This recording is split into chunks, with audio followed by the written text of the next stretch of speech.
Time now for Rocky Jordan.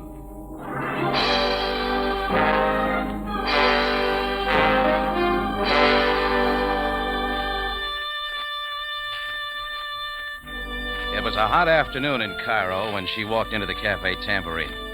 She was beautiful, but there was something else. Something so wrong with the picture that I couldn't take my eyes off her. It wasn't the blonde hair piled on top of her head or the dress that clung to her like a football player covering a fumble, nor even the set expression on her face. But when she stopped in front of me, I knew what it was. She was all woman, but not an inch under 6'4".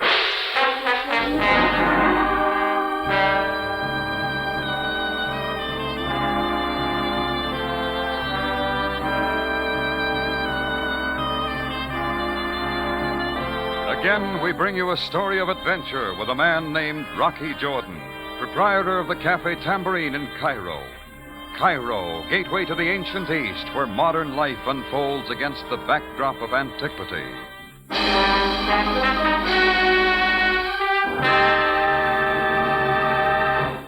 Tonight's story, The Bartered Bridegroom.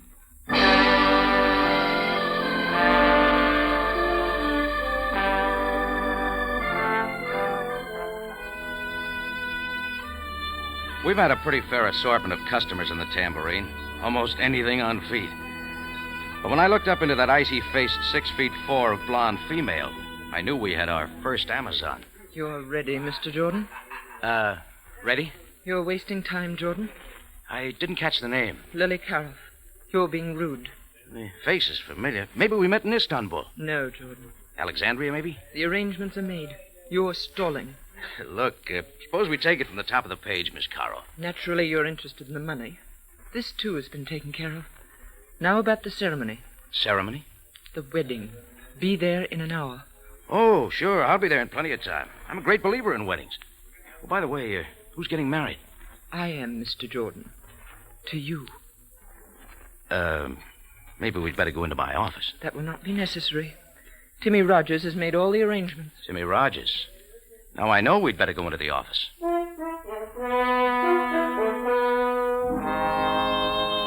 She sat across the desk from me and lit a king-size cigarette. The hand that held the match wore a queen-size diamond. It sent a reflection against the wall. I didn't like the way the reflection quivered. Her face was under control, but her hands gave her away. She was a nervous bride. Timmy should have explained these details. If I know Timmy Rogers, he doesn't bother with details. That's unfortunate. Nevertheless, in 1 hour, you and I shall be married. You will receive $5,000. Is that clear? Oh, very. It is not enough money?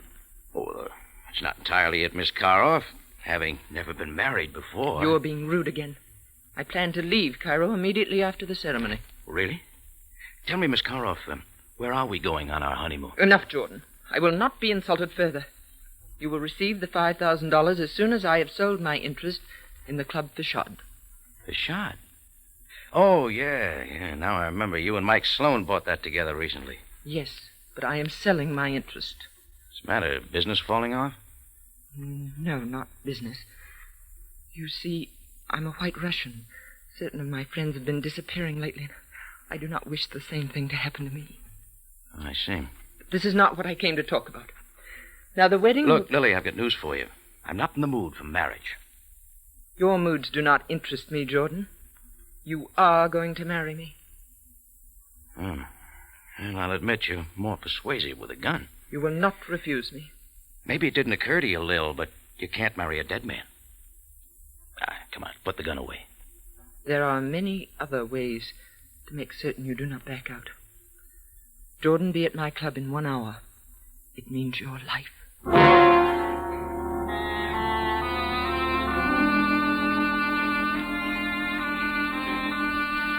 She moved out of the office as silently as an Arab folding his tent. I followed her out in time to see her climb into a black sedan 2 feet shorter than the Queen Mary. It faded off into the crowded street. I stood there trying to figure out where I could rent a tux cheap when a hand thumped against my back. I turned to see a watered-down version of Tyrone Power, all of 5'5" in his elevated shoes. It was none other than the little fixer himself, Timmy Rogers. Rocky, old kid. I just saw her leaving. Congratulations, kid. This makes my day complete. I'm so happy for you, kid. You'll make a lovely bridegroom. Slow down, kid. You're drooling on my wedding suit. What a woman. You're a picker, Jordan, if I ever saw one. Aren't you forgetting one little item? You picked her, not me. A mere formality. Greatest girl this side of Minsk. Well, at least the biggest. But, Rock, kid, for $2,000, how can you miss? It's even less interesting for $2,000. Huh? How's that, Rock? Lily offered me $5. Well, what do you know? She really must be scared. Okay, suppose you give me the straight story. Well, Rock, well, I'll tell you. Still listening? Well, look, why don't you and I go into the bar for a drink, Rock, and I'll tell you all about it.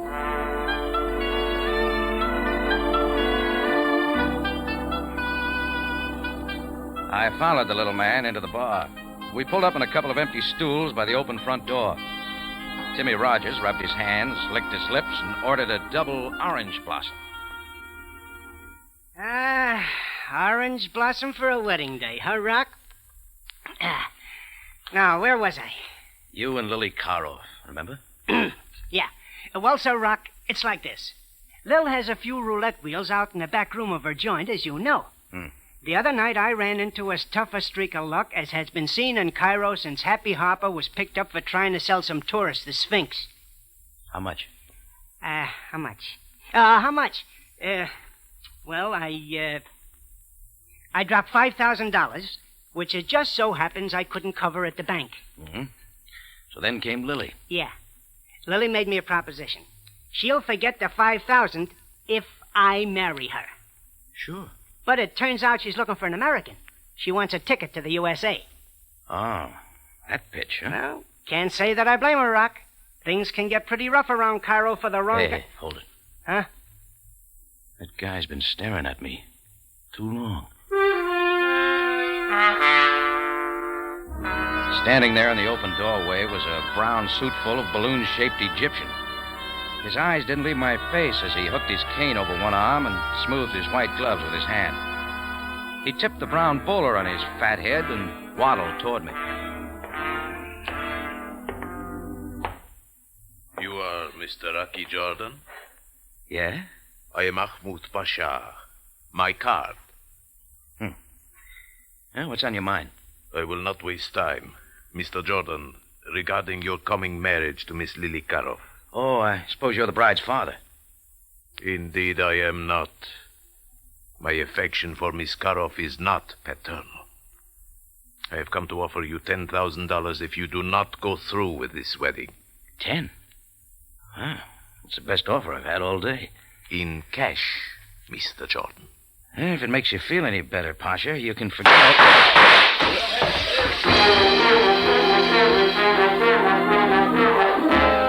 I hit the floor fast. Over my head, the big mirror behind the bar shattered and rained glass. When the rain stopped, I jumped up and raced for the door.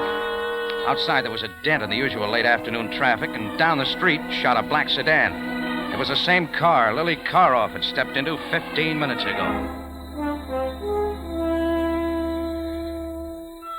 Well, that gave me something to think about as I walked back into my cafe to survey the damage. The man in the brown bowler had vanished. Underneath the table, his broken cocktail glass in his hand, was Timmy Rogers. I helped him to his feet. All right, little man, fit that into your patch story. I had nothing to do with it, Rocky, so help me. You'll have to do better than that. Rock, listen. I didn't know Lily would go that far. It wasn't Lily. She may be in a hurry for a wedding, but she doesn't want to marry a corpse. Maybe she was only trying to scare you, Rock. Could be, but I don't like her idea of a wedding invitation. Come on, let's go. What are you going to do, Rocky? I'm going to pay my respects to the bride.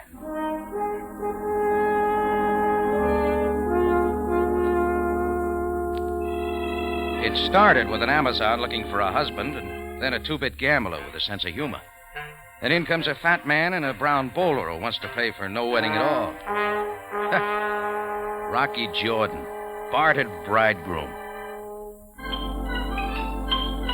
I shoved Timmy Rogers into a cab and hopped in behind him. I gave the cabbie the address, Club Facade. 10 minutes later, we pulled up in front of a big streamlined white building. I paid the driver, and we got out.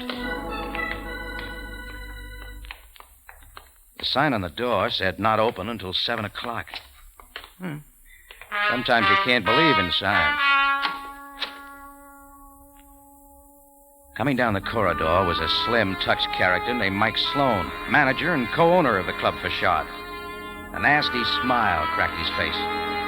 Oh, I'd seen Sloan kicking around Cairo before. I didn't like him. I like him even less now. Well, Rocky Jordan, congratulations. Listen, Sloan, I didn't come here for Oh, now, don't bother to explain, Jordan. I understand.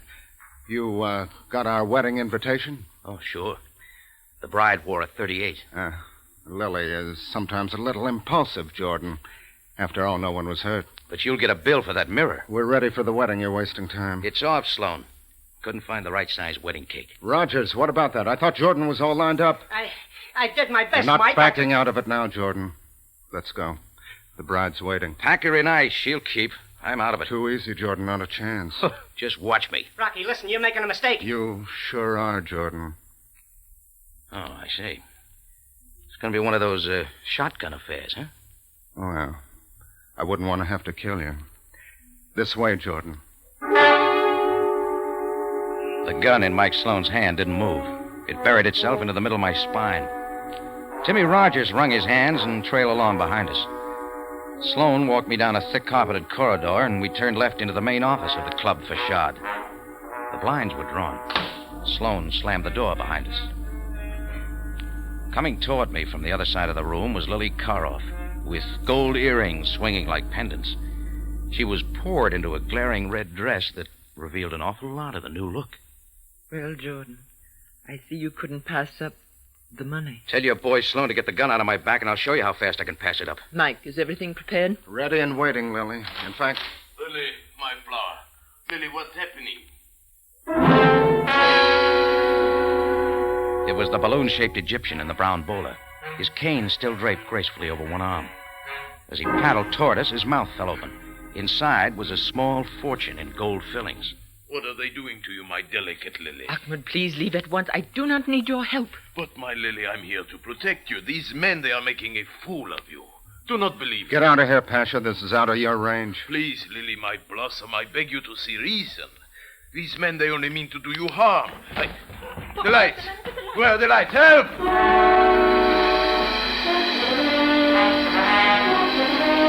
The room was a pool of black ink. I dived for the spot where Sloan had stood with the gun. I felt hot air on my neck and turned. The carpet came up and made a fuzzy pillow for my cheek as everything folded into a nightmare of spinning rooms. And somewhere off in the distance, I heard the toll of wedding bells.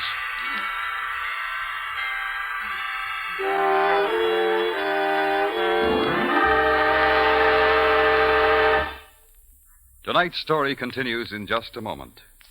We're sure you listeners, many of whom have written letters to CBS, are happy to know that Rocky Jordan is back on the air. Yes, Rocky Jordan joins one of the most outstanding mystery lineups in radio. Over your CBS station every Sunday night, you'll hear not only Rocky Jordan, but Sam Spade, Dashiell Hammett's great private eye, and The Whistler, one of the most popular shows on the air. Remember, this half hour each Sunday evening will be the time for Rocky Jordan. Now, back to tonight's story, The Bartered Bridegroom.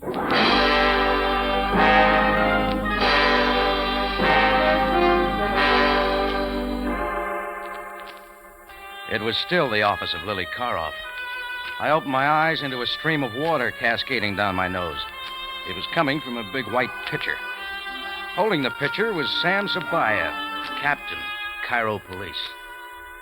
Well, Jordan.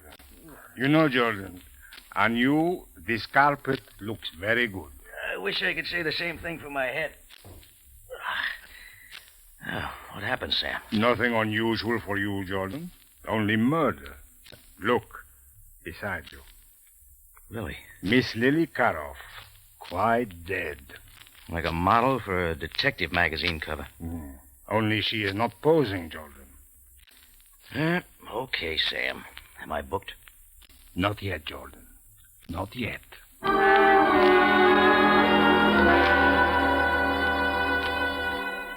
The dialogue wasn't exactly sparkling on the way to the Cairo jail.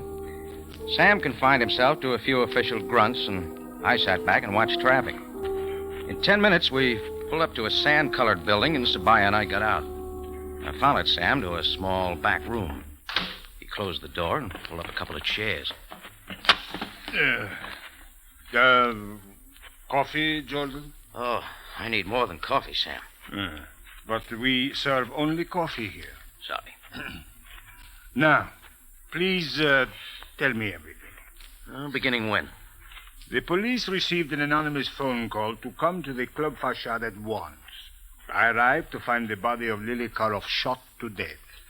The gun that apparently killed her was in your hand. Oh, you tell it much better, Sam. Go ahead. Never mind, Jordan. I'm waiting for your story. All right, I'll make it brief. Lily came by my office this afternoon with the idea of marrying me. She said something about wanting to leave the country. Leave the country? Yes, she's a white Russian, Sam. Mm-hmm. Said certain friends of hers had been disappearing lately. Hey, underground stuff maybe, huh? Yeah. Underground, of course. Very likely. Well, that's what the lady said, Sam. The lady deceived you, Jordan. I will show you.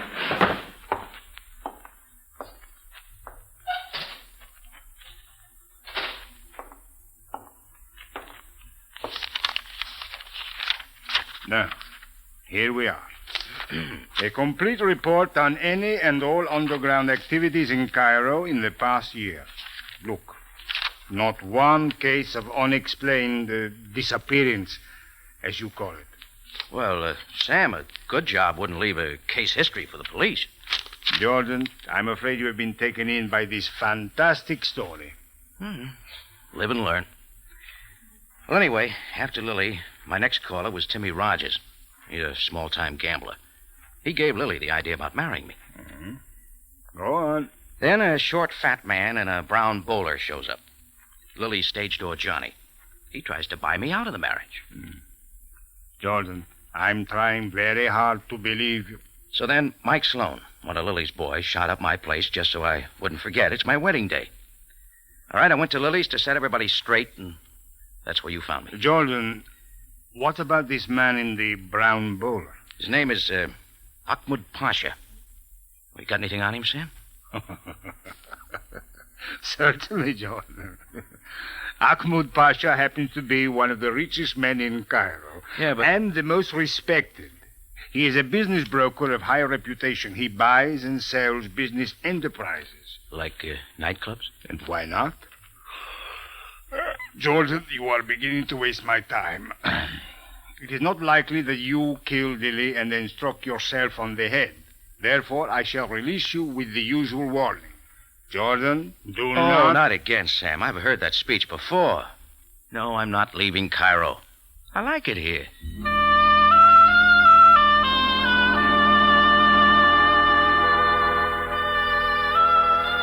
I strolled out of Sam's office and onto the busy street. The neon signs were beginning to light up, which reminded me that the night crowd would be moving into the Café Tambourine. But there was one little matter that came before business: murder. I was only a block away from the station when a small character stepped out of a darkened doorway. Well, Rock, old kid, I've been looking all over for you. Why don't you try the other side of town? Listen, Rock, I didn't know it would turn out this way. I just read the extra about Lily. Look, Rock, you gotta believe me. I ran out of Lily's place the minute the lights went out. I didn't know about it till later. Sam Sabaaya might like to hear that story. Look, Rock, I saw something in that room. You know who turned out those lights? Sloan did it. I saw him. It's not news, little man. But Mike Sloan has some answers, and that's the man I'm going to see. But, Rock, he wouldn't be hanging around the facade. Maybe we ought to go back to your place and get a drink first, huh? Hey, maybe you're right for once in your life. You give me an idea. Timmy Rogers and I headed back to the Café Tambourine. At every corner, Timmy looked 4 ways before crossing the street. It was exactly 7:30 when we walked in the front door. I worked my way through the crowded tables toward my office. Timmy Rogers hung on my coattail like a scared kid at a bargain counter. I opened the door. Just as the books were beginning to balance, I knew I had to throw them all out of the window. Sitting behind my desk was the man I was looking for, Mike Sloan. He was dead. 3 holes neatly punctured the starched white shirt front of his tuxedo. Rocky, is he dead? Shut the door. Rock, What's that? It's a calling card. Sloan had it crumpled in his hand. Gee, Rock. Let me see Yeah, it. not so fast. Here. What? There's nothing on it. Just a dirty orange spot. Try turning it over, Timmy. Makes more sense that way. Rock. It says Ahmed Pasha. You guessed it. It's his calling card. Then that means Ahmed Pasha left it there? Well, not likely. Maybe Sloan was trying to tell us something. You're right, Rocky. Sure. Ahmed Pasha was in love with Lily and she wouldn't have him. So when he couldn't stop the wedding, he killed her. And Sloan saw him do it. It fits that way. And maybe it does, Rocky. What are you going to do now? Find Ahmed Pasha. Well, I don't know, Rocky. The Pasha didn't strike me as that kind of a guy. Maybe we're jumping to conclusions, Rocky, huh? Maybe not. Well, I don't know. That isn't much proof. Ahmed Pasha just doesn't look like the kind of person who would commit murder. Are you going to call Sabaaya? Yeah, later. There's one other call I'm going to make first. Where's that, Rock? The card says office number 17 Kadru Street. Well, pretty late for calling at Pasha's office, isn't it, Rock? Oh, just a hunch, that's all. Oh, coming with me? Yeah, well, okay, Rocky. I guess so.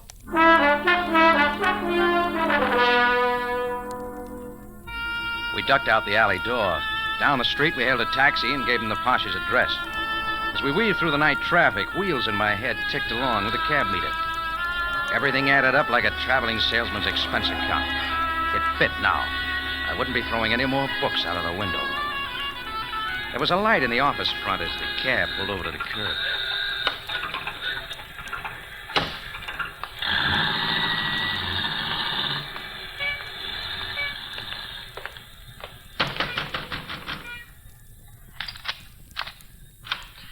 What is it, please? I'm looking for Ahmed Pasha. Is he here? It's rather late. No, he's not in. Do you mind if we step inside? Well, very well. You are also from the police? Rocky, maybe we better No, get out. not exactly, sweetheart. Ahmed Pasha left a calling card at my place. I'm returning the call. Then you are not the police? No. When were the police here? A while ago. I don't remember, please. Ahmed Pasha is not here. I cannot help you. I have not seen him all afternoon. Oh, just calm down. We'll make this short. Please don't ask me any more questions. It is time to close the office. I must go home. One thing more. Any idea where we could find him? Perhaps at his hotel. That is all I know. Oh, yeah, the Parner. No. The Hotel Shepherd. Room 614. Oh, yeah. Yeah, sure, that's it. Sorry to bother you.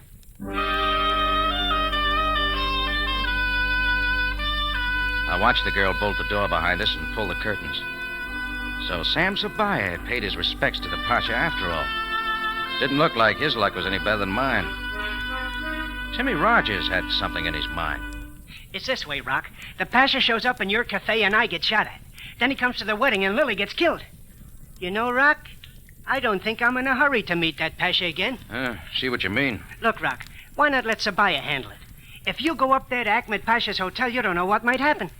Timmy, I think you got something there. Maybe it would be a nice idea to have Sabaaya along. Sure thing, Rock. That's playing it smart. Oh, come on, we're wasting time. And not we, Rocky. If Sabaaya is checking on Ahmed Pasha, I'm next. I don't want any part of that police station. The last time I dropped in to see Sabaaya, I stayed 30 days. All right, see you around, Timmy. Yeah, sure, Rock. See you around. I found the nearest phone booth and dialed police headquarters. Sabaaya was gone for the night. My next stop was the Café Tambourine. Nothing had turned up. Mike Sloan was still sitting behind the locked door to my office, and I left him there. That made it complete. There was only one item left on my list. Hotel Shepherd, room 614.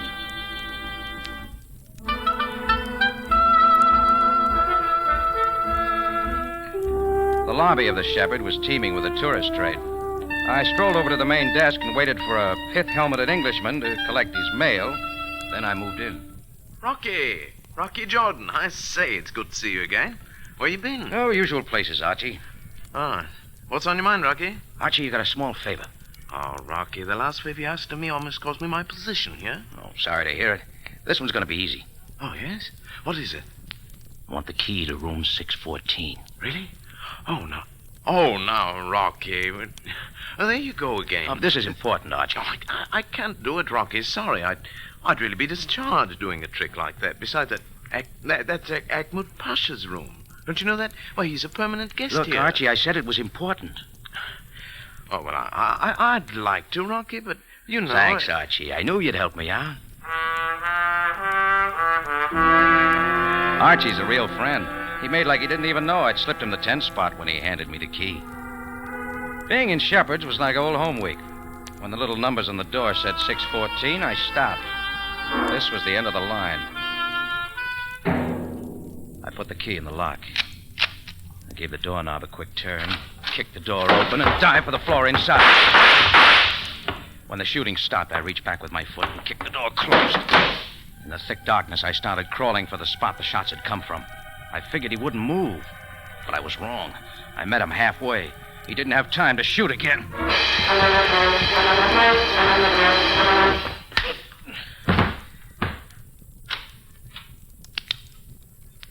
The lights came on, and in the doorway stood Ahmed Pasha, all cane and white gloves, the brown bowler resting neatly on his round head.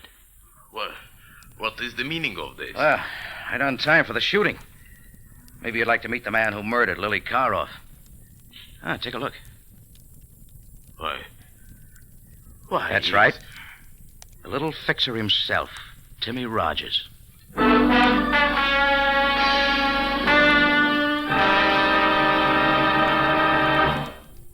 Rocky Jordan will be back in just a moment. Now a note for you listeners. Remember, Rocky Jordan has joined one of the most outstanding mystery lineups in radio. Over your CBS station every Sunday night, you'll hear not only Rocky Jordan, but Sam Spade, Dashiell Hammett's great private eye, and The Whistler, one of the most popular shows on the air.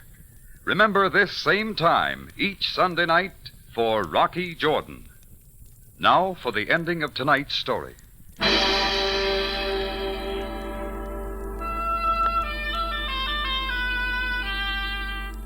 It was after midnight before Sam Sabaaya and I could settle down back in my office at the Café Tambourine.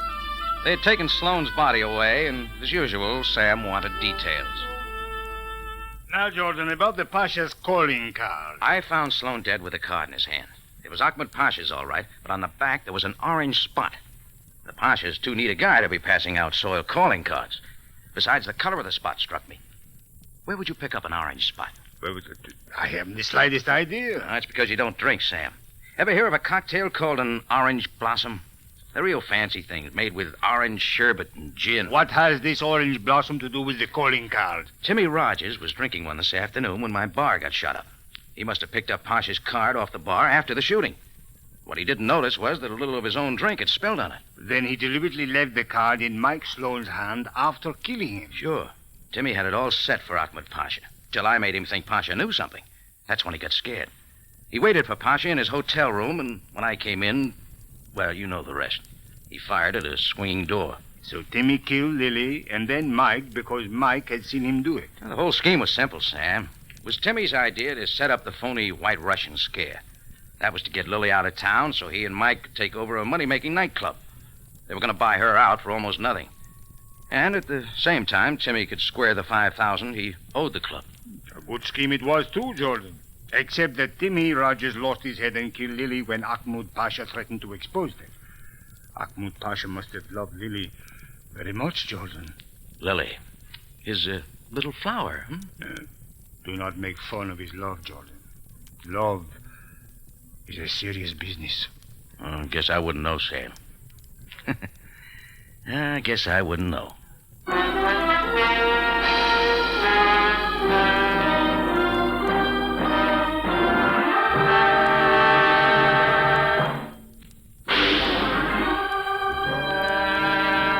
Rocky Jordan is presented from Columbia Square in Hollywood and stars Jack Moyles in the title role. Tonight's story was written by Gomer Cool and William Krug, produced and directed by Cliff Howell, with original music by Milton Charles. This is CBS, the Columbia Broadcasting System.